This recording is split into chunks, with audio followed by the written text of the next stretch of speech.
अस्सलाम वालेकुम नाज़रीन। वॉइस नोट्स के प्लेटफॉर्म से आपका होस्ट मोहम्मद ज़ीशान एक मरतबा फिर आपकी खिदमत में हाजिर है। तो दोस्तों, आज मैं आपके लिए एक ऐसी कहानी लेकर आया हूँ कि जो यकीनन आपके दिलों को दहला देगी।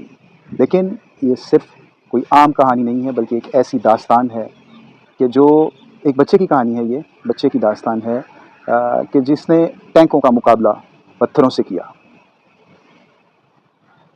ये बच्चा था फारिस औदा। साल था 2000। फारिस उस वक्त एक आम सा फ़लस्तीनी बच्चा था जो स्कूल जाता और दोस्तों के साथ हंसता खेलता। लेकिन उसके दिल में एक चिंगारी थी जो उसे इस्राएली फ़ौज के टैंकों के साथ पत्थरों से लड़ने की हिम्मत देती थी। वो स्कूल से छुपकर निकल जाता और इस्राएली फ़ौजियों पर, उनके टैंकों पर पथराव किया करता।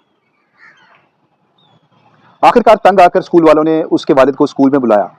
उसकी माँ को पता चला तो उसने भी उसे खूब डांटा, खूब बुरा भला कहा। क्यों? क्योंकि वो अपने बच्चे की जान से डरती थी। लेकिन फारिस कहाँ पीछे हटने वाला था। वो हार मानने वालों में से नहीं था।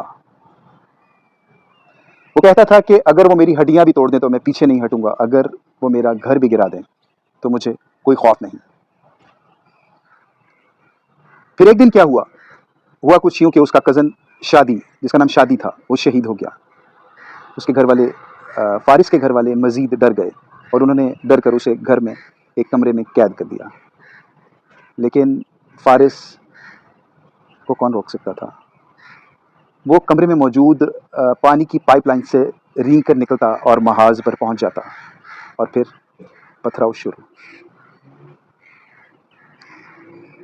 कई बार तो ऐसा हुआ कि उसकी माँ उसे मैदान जंग यानी टैंकों के सामने खड़े हुए फारिस को वहाँ से, उस जंग के मैदान से दौड़कर भागकर उसे अपनी बाहों में उठाकर, उसको अपने गोद में लेकर उस मैदान से दौड़ती चली आती, घर पहुँचती, उसे फिर कमरे में बिठाती, अपने पास बिठाती, अपने सीने से लगाती।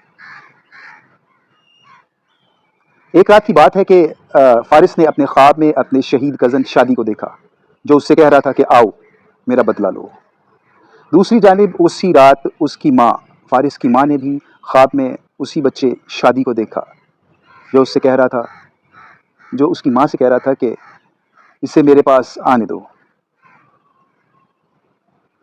इस ख्वाब के बाद फारिस की माँ को ये यकीन हो गया कि उसका बेटा शहीद होने वाला है, क्योंकि उसके मुताबिक ये कोई आम ख्वाब नहीं था, ये अल्लाह ताला की तरफ से इशारा था। अब उसका बेटा शहादत के सफ़र पर है। फिर आया वो दिन जिसने तारीख बदल दी। एक फ्रांसीसी फोटोग्राफर ने, जिसका नाम लोरो था, उसने फारिस की एक तस्वीर खींची। उसने एक तस्वीर बनाई जिसमें फारिस तने तनहा एक टैंक के सामने खड़ा था। उसके हाथ में एक पत्थर था और वो उसे टैंक पर फेंक रहा था। ये तस्वीर पूरी दुनिया में वायरल हो गई। पूरी दुनिया ने देखा कि एक बच्चा मौत को चैलेंज कर रहा है। फिर आया 8 नवंबर सन 2000 का दिन। फारिस उसी तरह टैंकों के सामने डटा हुआ था। उसने नीचे झुककर एक पत्थर उठाने की कोशिश की कि उसी लम्हे एक गोली आई और उसकी गर्दन में लगी, और ये गोली उसकी गर्दन में एक तरफ से दाखिल होकर दूसरी तरफ से निकल गई। लम्हों में सब कुछ ख़त्म हो गया। टैंकों के सामने डट कर खड़ा होने वाला हमेशा के लिए ज़मीन पर लेट गया। लेकिन उसकी माँ की कहानी अभी ख़त्म नहीं हुई। फारिस की माँ इनगाम औदा, वो रोज़ाना 6 साल तक रोज़ाना फारिस के स्कूल जाती रही। उसका बस्ता साथ लेकर वो उसकी क्लास में जाती, उसकी क्लास में बैठती। वहाँ बैठे हुए स्टूडेंट्स में अपने बेटे फारिस को ढूंढती कि शायद वो किसी कोने में बैठा हुआ नज़र आ जाए। व्यूअर्स, आप सोच सकते हैं उस माँ की तकलीफ़ को, उस माँ के दुख को कि जिसने अपना बेटा खोया था। फारिस के अल्फाज आज भी ज़िंदा हैं। वो कहता था कि वो हम पर पानी बंद कर दें तो कोई बात नहीं, अगर वो मेरा घर भी गिरा दें तो मुझे कोई खौफ नहीं,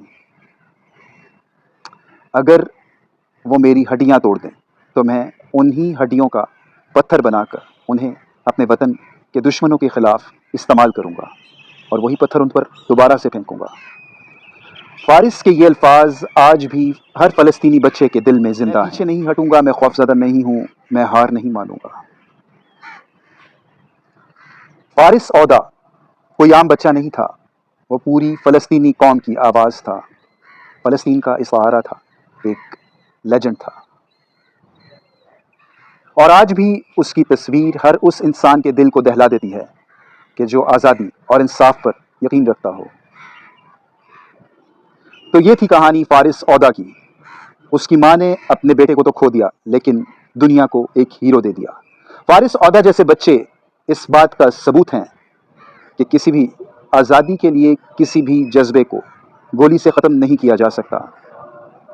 اس کے ساتھ ہی اپنے میزبان محمد ذیشان کو وائس نوٹس کے پلیٹ فارم سے اجازت دیجیے. Thank you. اللہ حافظ.